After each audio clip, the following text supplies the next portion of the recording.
A casually dressed black woman, wearing nothing fancy, was escorted out of Rodeo Drive's most exclusive boutique by a sharply tailored store manager in an Italian suit. Whispers rippled through the showroom as every customer's gaze followed her. "People like you don't belong here," he sneered, his contempt on full display. Danielle held her head high, walking through the crowd with unshakable dignity, though her heart ached. An hour later, a black SUV with tinted windows rolled to a stop outside. Her billionaire husband stepped out, straightened his designer tie, opened the door, and strode toward the boutique with an air of authority no one could challenge.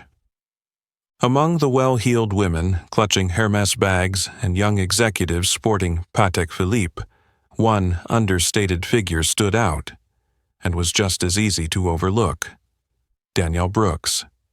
It wasn't the labels she wore that drew attention, but the calm confidence in her stride. A crisp white tee, simple gray joggers, her afro pulled back neatly.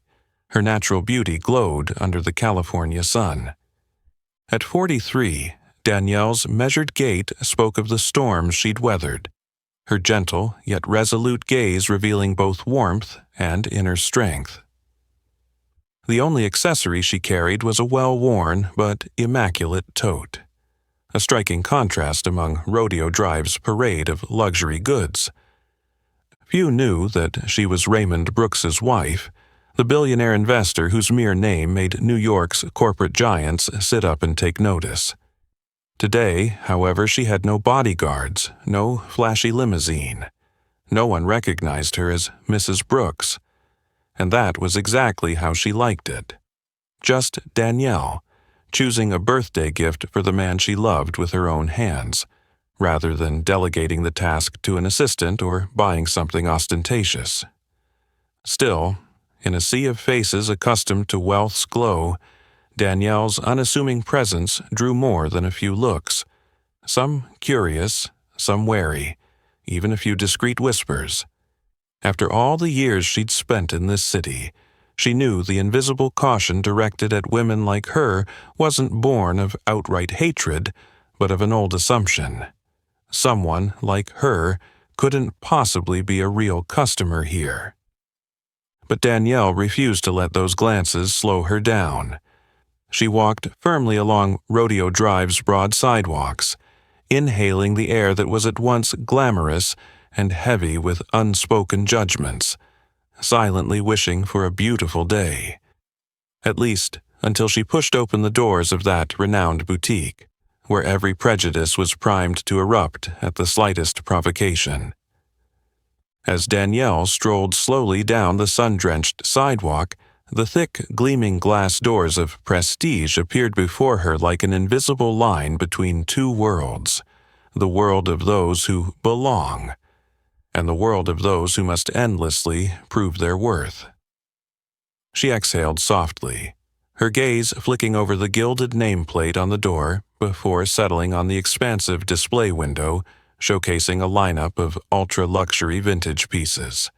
Swiss watches, diamond necklaces, classic handbags whose mere silhouettes spoke of six-figure price tags. Here, each item was more than an object. It was a passport to elite status. Through the glass, Danielle saw an ordered scene. Well-heeled patrons, mostly fashionably dressed white customers, greeted warmly by staff whose smiles never wavered, whose courtesy was so polished it felt rehearsed. Every time the door chimed, someone would bow their head in welcome and address the newcomer in the saccharine sweet tones prescribed by high-end service manuals. But the moment Danielle gently pushed open those heavy doors and stepped inside, everything shifted. The bell rang out crisp and clear, yet instead of bright welcomes she felt a sudden hush, as though the very air had chilled. The staff, a group of young employees spearheaded by Veronica Adams in her form-fitting black dress and meticulously braided blonde hair, cast only a passing glance in Danielle's direction before immediately ducking their heads back to their tablets or ledger books. The usual smiles had vanished, replaced by subtle frowns, an undercurrent of wariness expertly masked by professional courtesy. The cool stillness, mingled with the heavy scent of expensive perfume, made Danielle shiver. She felt her heartbeat pound as she moved deeper into the marble-floored showroom, her sneakers whispering against the polished surface. In a corner, Marcus Devlin, the store manager in his early 40s, tall and lean in a charcoal gray suit and dark tie, was chatting amiably with an older couple. When his eyes finally drifted to Danielle, he briefly furrowed his brow, then composed himself behind a veneer of polite detachment, though a flicker of judgment lingered in his gaze. Silently, Danielle reminded herself, "I'm just here to pick out a gift for my husband. No need to care about being noticed or praised. Just find something meaningful." Yet every small gesture, every sideways glance, every whispered exchange among the staff felt like an invisible pinprick against her dignity. In this place, unspoken rules about race, status, and style carried enough weight to single her out as the uninvited exception in this temple of luxury. What Danielle didn't know was that her unassuming presence today would shake Prestige's gilded facade and force those perched atop its pinnacle of privilege and prejudice to confront questions about humanity and kindness they had long ignored. Keeping her composure, Danielle walked straight to the vintage watch display, where a row of mechanical masterpieces rested on emerald green velvet. The space grew oddly quiet. The chatter of other customers seemed to fade, as if everyone were holding their breath. Behind the counter, Veronica Adams, the sales associate in a figure-hugging black dress and impeccable makeup, watched patrons with a practiced eye, but never hid the judgment she reserved for anyone she deemed out of place. When Danielle paused before her, Veronica merely glanced up, eyes flicking over Danielle's white tee, gray joggers, and natural hair, all far from the luxury standards she was used to. Danielle deliberately stood tall and pointed to the antique watch she'd been researching for weeks, a white gold model with a distinctive dial, quietly tucked at the far end of the glass case like a whisper from another era. "I'd like to see this one," Danielle said softly, her tone confident yet unassuming. Veronica hesitated. She gave Danielle a long, icy stare, then replied in a deliberate drawl, each syllable stretched out as though scolding, "That one's $85,000. Are you sure?"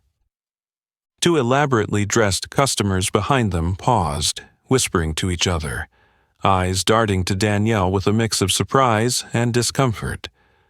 A hush settled around the watch case. Other staff members furtively glanced her way, masking their curiosity with feigned busyness. Danielle met Veronica's gaze steadily and smiled. "I know the price. I still want to see it." But Veronica wasn't done. She slowly closed her notebook, set it aside, then leaned in, dropping her voice so only Danielle could hear, yet loud enough for nearby ears. "Maybe you'd prefer the costume jewelry over here. It's newer and more budget-friendly."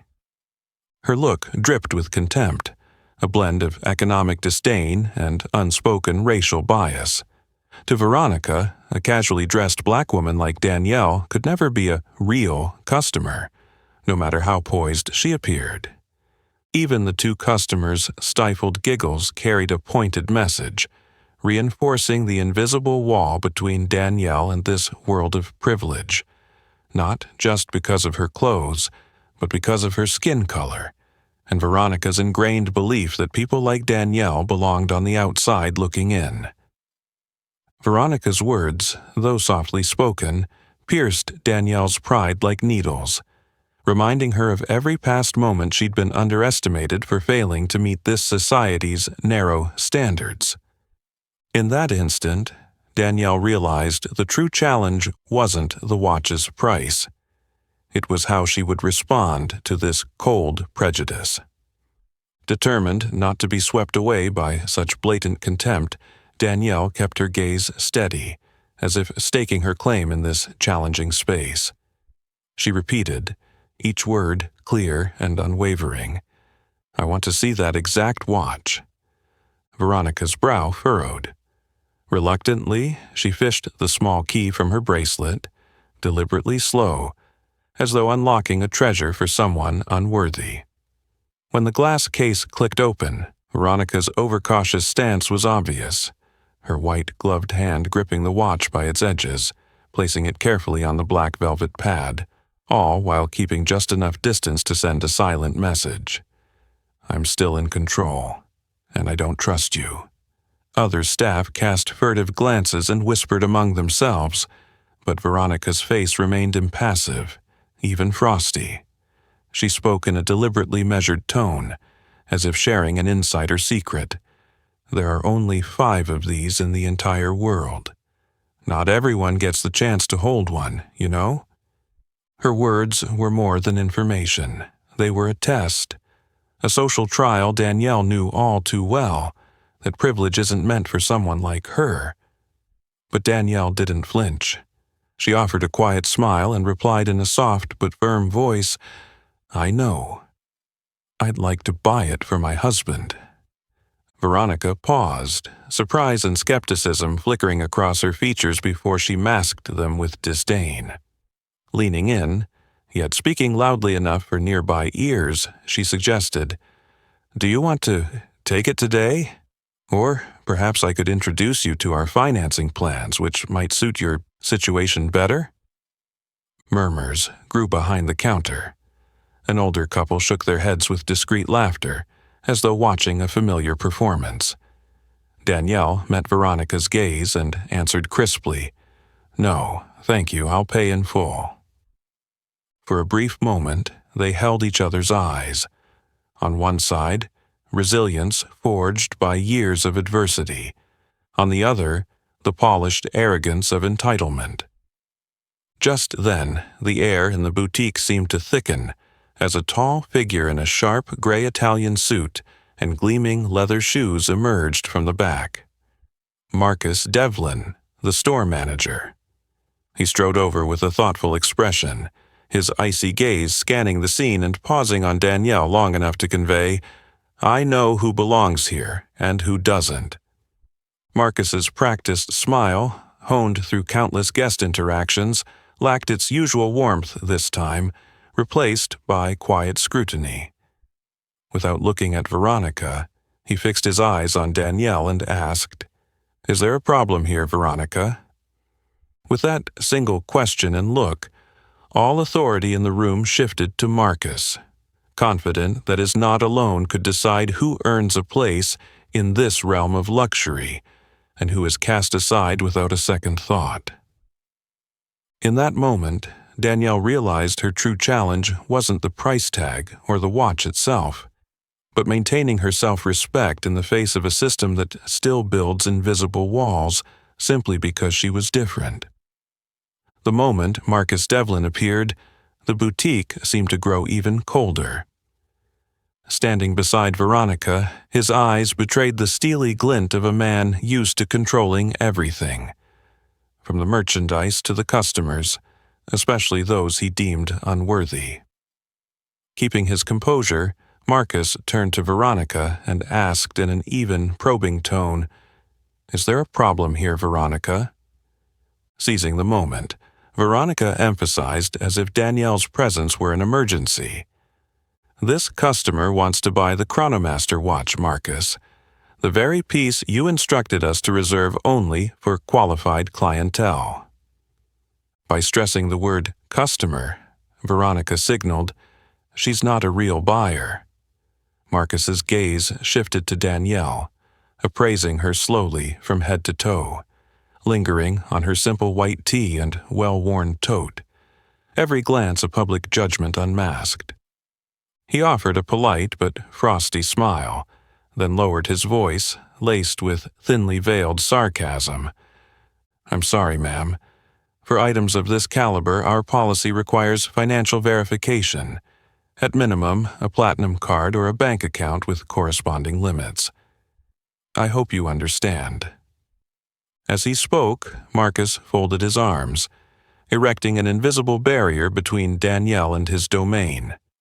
His words, his smile, his stance all conveyed the same message. I don't trust you because you don't belong here. He didn't bother to hide his doubt. His eyes scanned Danielle like a price barcode and dismissed her as unqualified. Marcus continued in an icy, mocking tone. We've had cases of outsiders coming in merely to snap photos for social media or to show off.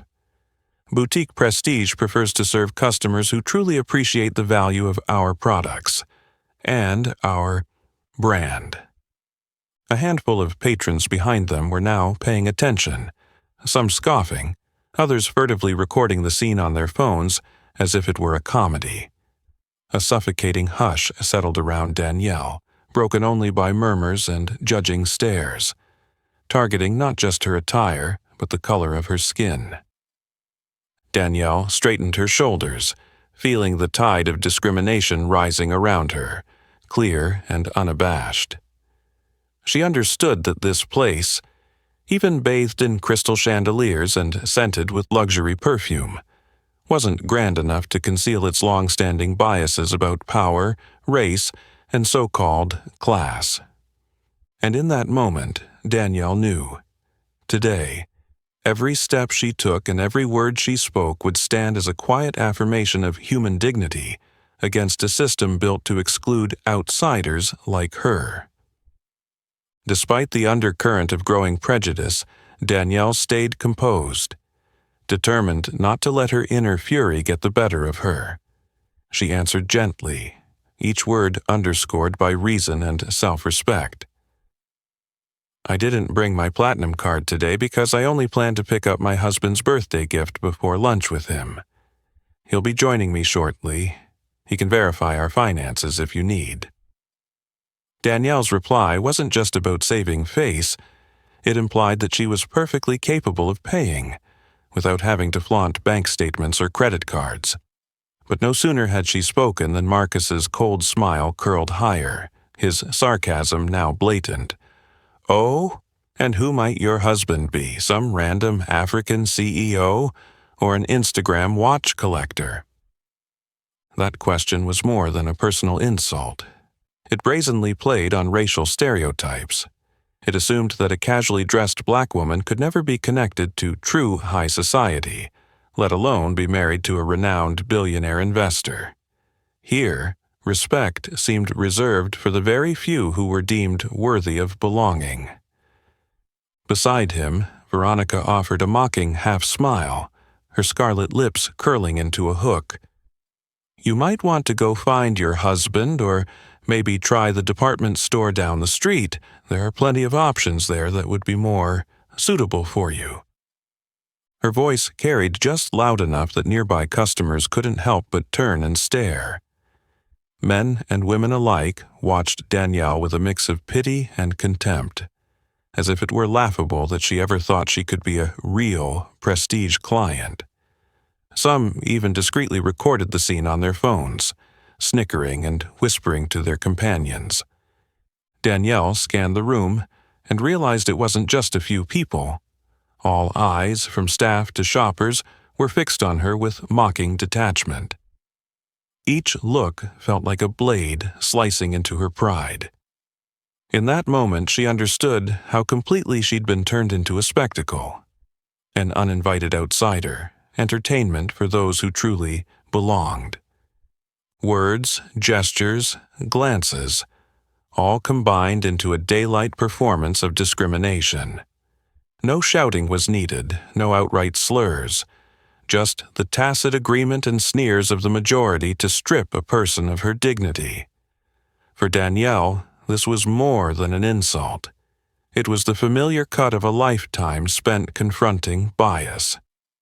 But even under all those stares, she stood tall, refusing to be knocked down once again.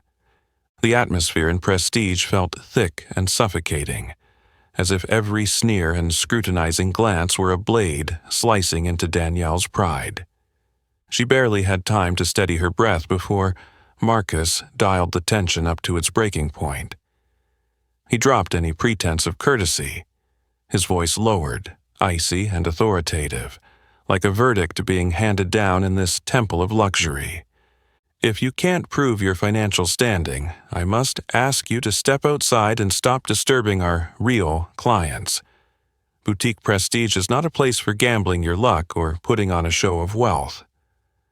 As he spoke, Marcus pulled out his phone, pretending to be occupied, but really signaling his silent power, ready to summon security at a moment's notice.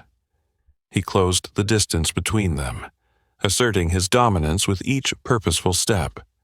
Every move he made said, "I'm the one who decides who belongs here."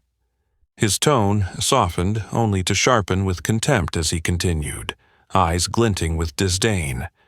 "We do not serve those who fail to meet our standards, especially those who seek attention simply by standing out.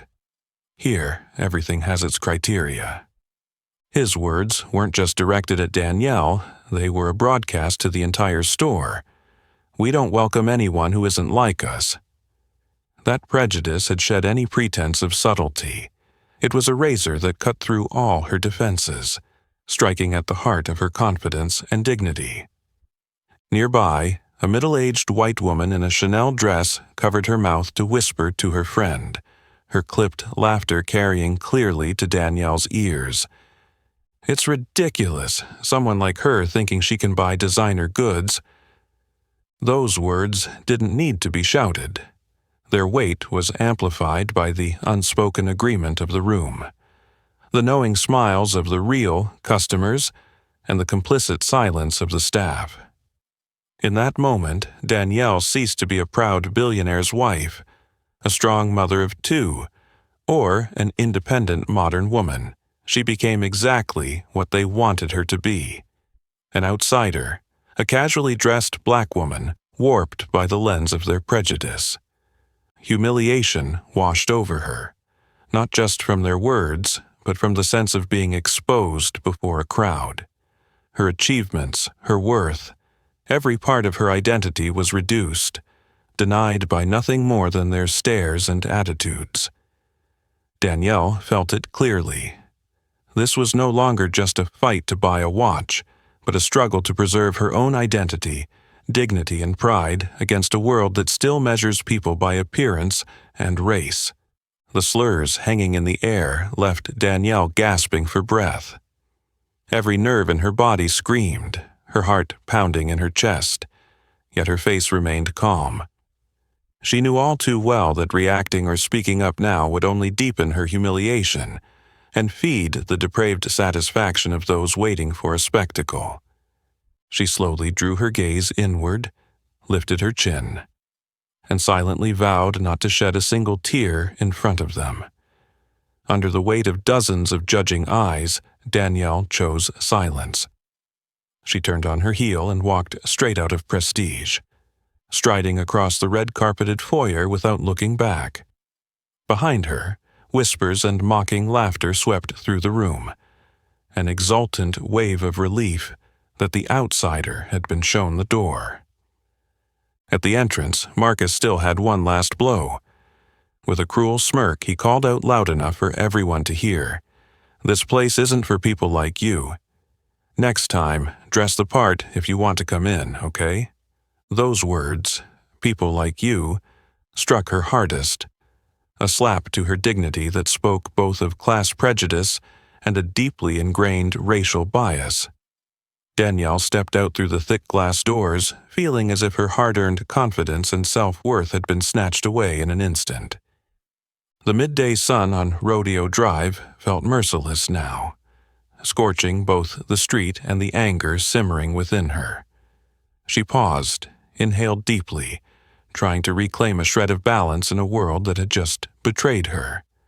Then, like twisting the knife further, she saw through the window Marcus, Veronica, and their co-workers huddled together, pointing at her and bursting into gleeful laughter. Their words cut like daggers. That country bumpkin, thinking she could buy anything here. This wound was no longer personal. It was the stain of an entire system built on prejudice and privilege. Danielle stood under the harsh sun among strangers, fully aware she'd been cast out of their world, not for lack of means, but simply because she wasn't one of them. And yet, in that moment when every ounce of her pride felt drained, a spark of resistance lit in her eyes. She promised herself she would not let these people define her worth, or allow one humiliating morning to dictate her life. Deep inside, something far greater was awakening. Danielle stood there under the blazing sun, every stare from behind the glass feeling like 1,000 cold needles, when a gentle, sincere voice suddenly spoke at her side. "Are you all right?" She turned and recognized the familiar face of Lauren Whitaker, the acclaimed actress whose strong on-screen roles Danielle had admired for years. Lauren had clearly witnessed the entire ordeal. Her eyes held not curiosity, but genuine outrage. Stepping closer, Lauren's voice trembled with indignation. "They were absolutely outrageous, Danielle. I'm so ashamed on their behalf. No one deserves to be treated like that, especially because of how they look or the color of their skin." Those few compassionate words, spoken amid the bustling street, became a lifeline for Danielle's turbulent emotions. Having someone from inside this world stand with her didn't erase the hurt, but it broke the wall of isolation just enough. Danielle managed a shaky smile, her lips trembling. Anger at the insult, the sting of trampled dignity, and the deep injustice, all of it swirled inside her. Yet she knew these feelings were not hers alone. They were the scars carried by countless Black people across generations who'd endured prejudice in places that prided themselves on refinement and fairness. Lauren looked deeply into Danielle's eyes and gently touched her arm, a silent gesture of solidarity. No more words were needed. That simple act of empathy soothed a bit of the storm inside Danielle. "Don't let them define you," Lauren whispered. "Your strength is what truly makes you remarkable." Danielle nodded, grateful, yet maintaining the dignified space she needed. She was thankful to Lauren, but understood that only she could decide how to move forward. With that, Danielle began to walk, slowly, down the Rodeo Drive sidewalk, head held high. She refused to let any gaze knock her off balance. Some battles. Once you bow your head, it's hard to lift it again. That small hand on her arm, though tiny against an uncaring crowd, reminded Danielle that there are still those brave enough to stand against injustice, and even a single moment of that kindness can ease the chill of exclusion. Just as Danielle's figure disappeared around the corner, her lingering confusion and bitterness still clung to her features. A sleek black SUV rolled to a stop at the curb on Rodeo Drive.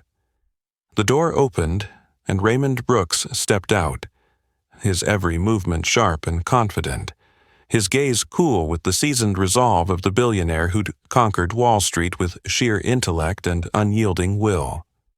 He traveled without entourage or bodyguards, preferring discretion, yet his presence commanded notice even in passing.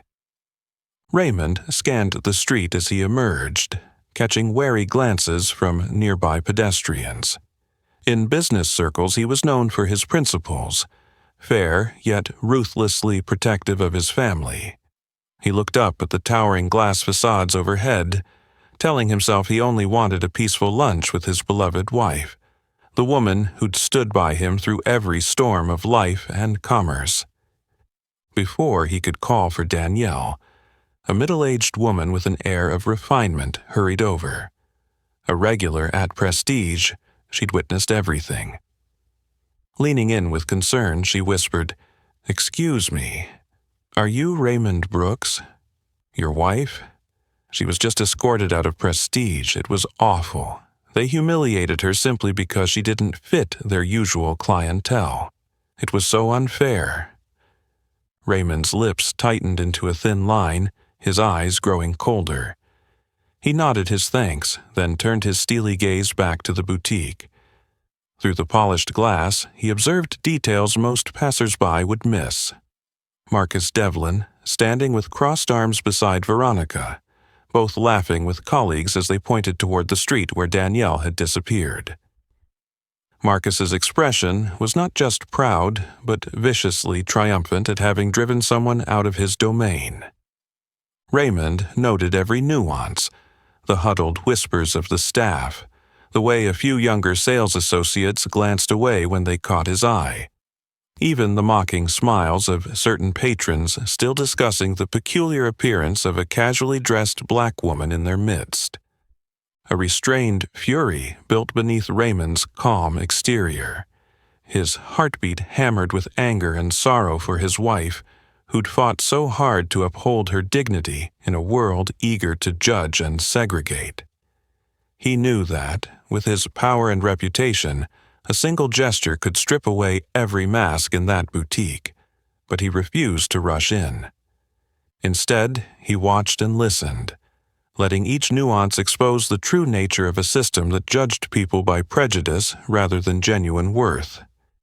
In that moment, Raymond Brooks was more than a billionaire. He stood as the representative of all who've been cast aside or demeaned for failing to meet the white, power-driven standards of society. He squared his shoulders and prepared to enter Prestige, not just to demand justice for his wife, but to show the world that once the truth is laid bare, there is no place for cowardice cloaked in privilege. Stepping across the marble walkway outside the boutique, Raymond Brooks didn't take long to spot his wife standing quietly by the display racks, her silhouette diminished under the midday sun. Danielle held herself rigidly, lips pressed together, hands clasped at her side. But with a single look, Raymond knew. In the dazzling streetlight, her usual strength was laid bare like never before. He approached and rested a warm hand on her shoulder. His presence felt like a silent fortress against the wounds in her heart. He didn't speak immediately, understanding that some things need no words, only felt with the heart. Danielle looked up, her moist brown eyes shining, voice trembling yet resolute. "They didn't just doubt me, Raymond. They mocked me for being black, for dressing simply. I thought I was used to stares like that, but today they made me feel like I didn't deserve to exist in this world." Her voice wavered, soft as waves lapping against stone. Raymond listened in silence, veins tightening as he reined in his anger. He sensed that Danielle's pain was more than a personal wound. It was emblematic of an entire community subjected daily to the cruelty of prejudice. Raymond looked deeply into her eyes, his gaze fierce, and spoke in a low voice that carved itself into the air. "I won't let this happen again. Not to you, nor to anyone else. You shouldn't have to endure their judgment or discrimination another time. No one has the right to strip another person of dignity with bias and arrogance." Beneath Raymond's composed exterior burned a smoldering fire, a determination to reclaim justice not only for Danielle, but for all who've been cast aside for being different. In that moment, he was more than a husband ready to defend his wife. He was the voice and action of a community long silenced. Further down the block, the boutique's glass doors still gleamed with a cold light, but in Raymond's arms, Danielle found the comfort and strength to face not only a humiliating afternoon, but an entire system that had never recognized the true worth of its outliers. The determination in Raymond's eyes was like a guiding flame, steadying Danielle. Without hesitation, he gave her hand a reassuring squeeze, then turned and strode purposefully toward the Prestige boutique, its glass doors still ajar. Inside, the showroom glowed with crystal lights, yet felt as cold as an invisible courtroom. Danielle followed silently, feeling the power radiating from her husband's resolve. Crossing the threshold, Raymond's presence instantly hushed the room like a sudden draft. Marcus Devlin, who a moment ago had worn a smug, self-satisfied grin, went pale as he recognized the man before him. Raymond Brooks, the famed billionaire investor whose face he'd only ever seen on magazine covers. Veronica, her makeup impeccable until now, stood ashen, eyes wide with fear. Dropping his usual air of arrogance, Marcus hastily adopted a subservient smile, bowing in deference as if he'd never known pride. "Welcome, Mr. Brooks. It's an honor for Prestige to serve you at any time. Please, feel free to look around. We're here to fulfill your every need." Raymond ignored the limp handshake, offering no courtesy smile. He fixed Marcus with a steely glare and spoke in a low, unwavering voice. "I'd like to ask, did you just have my wife forcibly removed from this store?" The boutique froze. Staff and patrons alike held their breath. Those who had witnessed Danielle's humiliation looked down in shame. Marcus stammered, his hand trembling as he tried to excuse himself in a faltering tone. "Sir, there must be some misunderstanding. We were merely following standard security protocols. There was no intent." Veronica huddled against the counter, her face drained of color, terrified to even breathe. The customers who'd been whispering and snickering earlier now wouldn't meet Raymond's cold gaze. Not giving them a chance to deny it, Raymond calmly recounted every detail of the discrimination Danielle had endured, leaving out nothing. "My wife was suspected, insulted, and then expelled from this store, simply because she is black and dressed more casually than your usual white clientele. You deemed her unworthy because of her skin color, you judged and humiliated her in front of others, and you took it upon yourselves to strip her of her dignity based on prejudice and narrow-minded assumptions."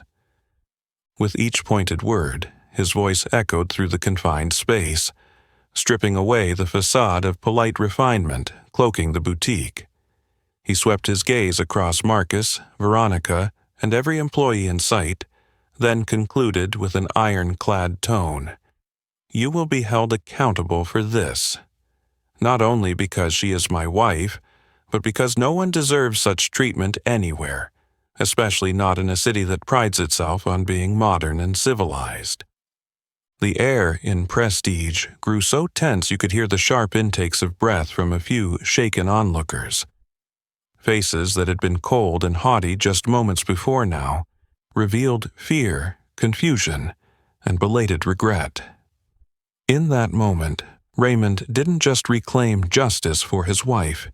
He gave voice to millions whose dignity has been stifled by prejudice in the halls of power.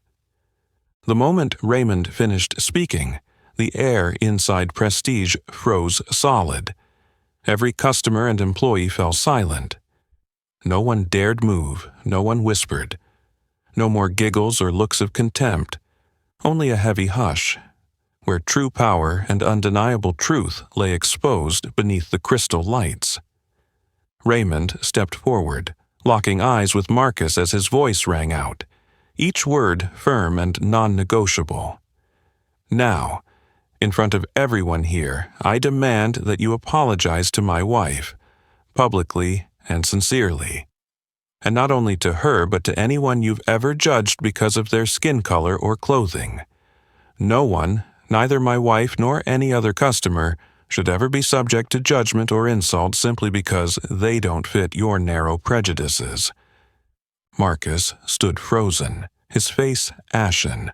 The hands that once sealed every business deal trembled uncontrollably. He glanced at the regular patrons, some who'd laughed with him moments before, now turning away, unwilling to be associated with this disgrace. Veronica, by the counter, was rooted to the spot, her eyes wide with tears, her bright red lipstick suddenly feeling out of place. Finally, Marcus bowed his head, voice quivering with fear and shame. I sincerely apologize, Mrs. Brooks. I behaved inappropriately. I was following protocols. Danielle met his gaze, a flash of both sorrow and resolve in her eyes, an understanding that a true apology isn't magic, but the only first step toward acknowledging wrongdoing. Raymond never broke eye contact with Marcus as his tone dropped to a chilling whisper. What rules permit you to discriminate against and insult a customer of color? What rules give you the right to strip someone of their dignity merely because they aren't your wealthy white clientele? He paused, sweeping his gaze across the boutique as if to ensure every single person heard. Not merely a reprimand, but a public indictment of the racist and elitist strongholds still embedded in modern society. Marcus's bow wasn't just submission to Raymond's power.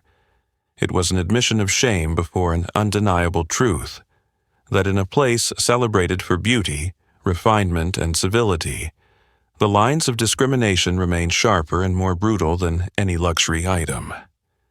Behind Danielle, formerly silent customers exchanged glances, some nodding in agreement, others staring down as they realized, perhaps for the first time, how they'd normalized injustice and even colluded through indifference. Danielle remained composed, chin held high, not for the victory of one person, but for the honor, dignity, and voice of an entire community that has too long endured in silence under the glare of the powerful.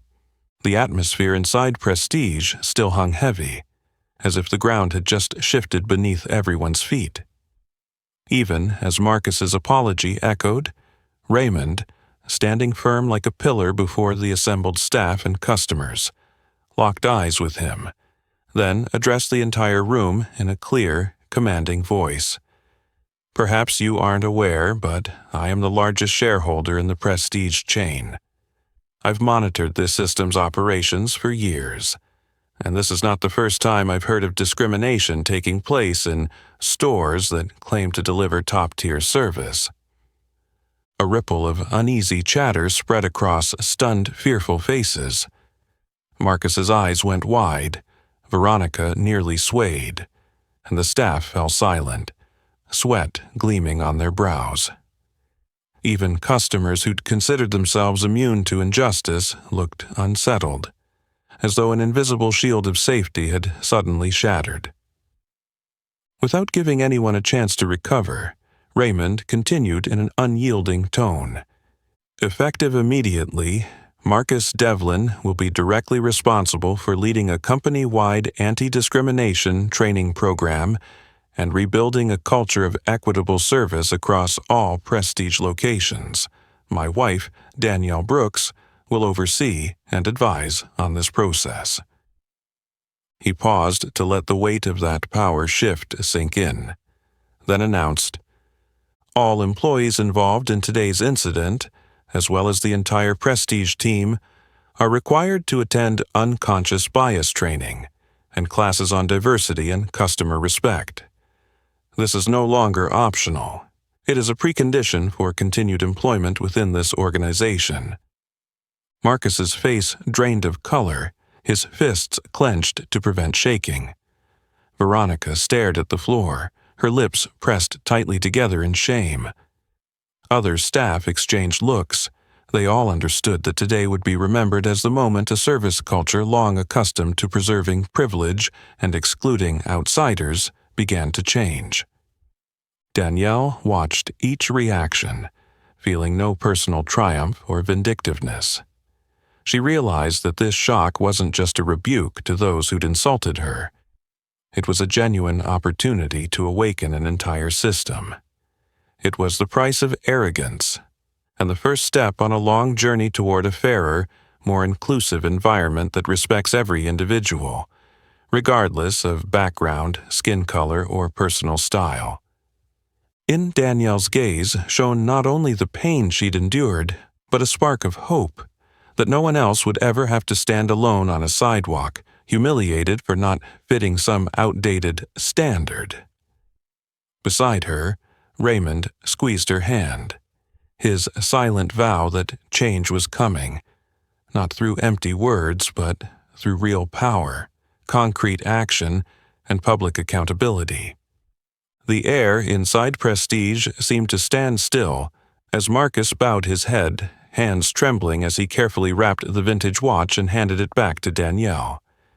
Every meticulous fold of tissue paper, every luxury label, once reserved only for the most elite clients, now spoke a silent apology, a belated recognition of human worth above all outward trappings and privilege.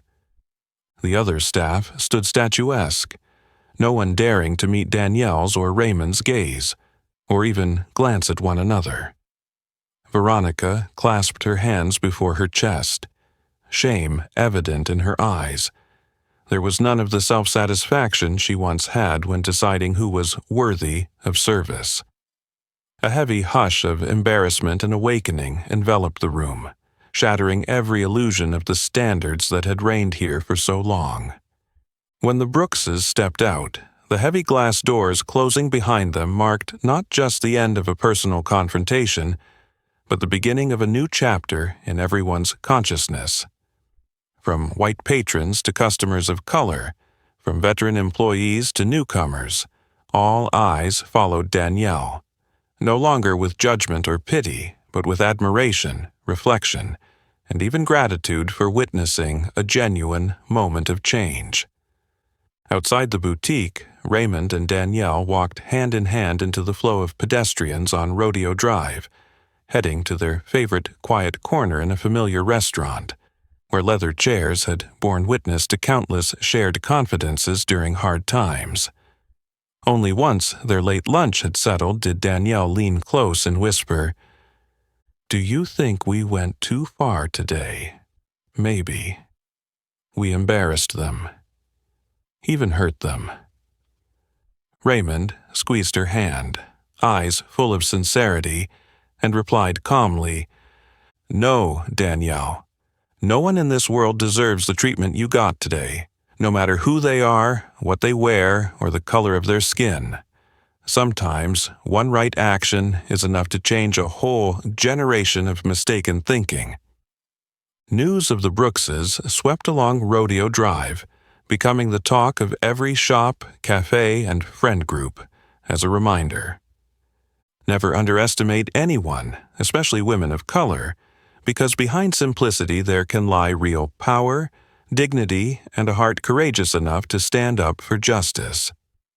That day, the greatest gift Danielle, and countless others like her, left behind wasn't an expensive watch or any luxury item, but a model of self-respect, compassion, and the bravery to refuse to bow before injustice. That is humanity's true treasure, a beacon for those still lost in a world of judgment and prejudice. And perhaps the most important lesson to remember: a person's greatest value does not come from their wallet, skin color, or status, but from their dignity, empathy, and the courage to say no to injustice.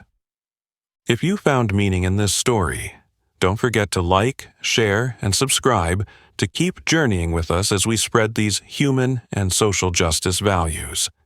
Thank you for watching, and remember, true worth always begins in the heart.